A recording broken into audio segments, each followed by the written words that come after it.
মির্জা ফখরুল বলেছে পবিত্র কোরআন মসজিদের সঙ্গে রাজনীতির কোনো সম্পর্ক নেই। মির্জা ফখরুলের সাথে কোরআনের কোনো সম্পর্ক নেই।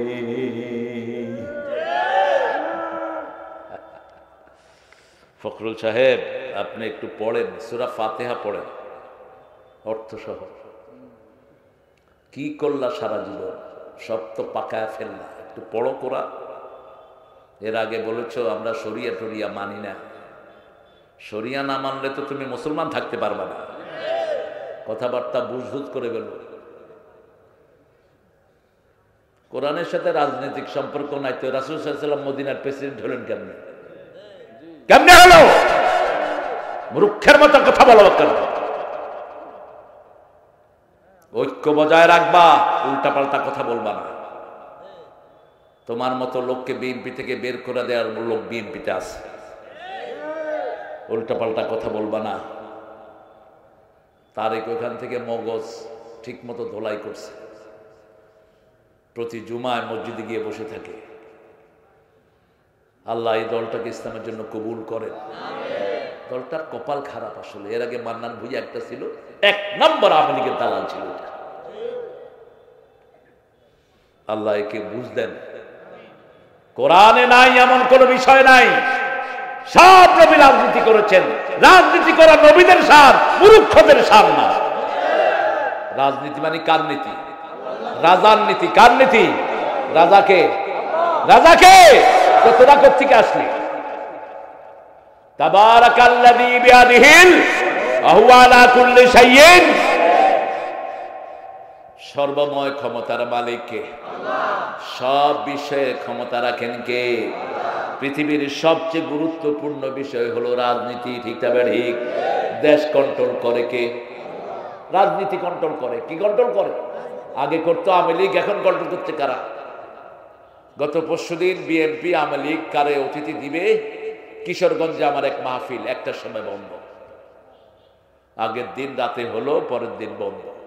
পরে বিএনপির সভাপতি, জামাতের সভাপতিকে ডিসি ধরলো, ধরে বললো যে যেগুলো আওয়ামী লীগ মাহফিল বন্ধ করছে এগুলো আমরা স্বীকার করি না। পুলিশ গেল, বিএনপির এগুলো দিল দৌড়ানি, দিছে দৌড়। লগে কারা আছে? ওই হেতেনরা, বুঝছেন তো? ওই হেতেনরা। এরপরে এটা করবেন না। যদি এইবার ঐক্য ভঙ্গ হয়, এমন আস্থা করে নিক্ষিপ্ত হবা, নামও বলতে পারবে না দলের। আমাদের ইস্তাবারাদের কিছু হবে না।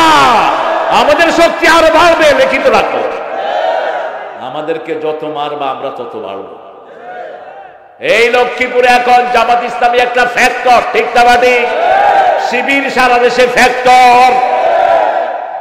মুছে ফেলা এত সহজ? বাঘ দেখেছ, থাবা দেখো নেই। আমরা যদি সিদ্ধান্ত নেই, থাকতে পারবে না কেউ। আমার আব্বাকে চিনেন তো আপনারা? সংগ্রামী সর্বদলীয় সংগ্রাম পরিষদ হয়েছিল একবার, 85, 86, 87। শুধু শিবিরের পোলাপানরে পিড়ে, সব দল একসাথে, আর শিবির আলাদা। আব্বা ডেকে বললেন, এই মারবি না। অনেকে আমার ছাত্র, তোরা আমার ছাত্র আসত, মারবি না আমার ছেলেদেরকে। কে শুনে কার কথা?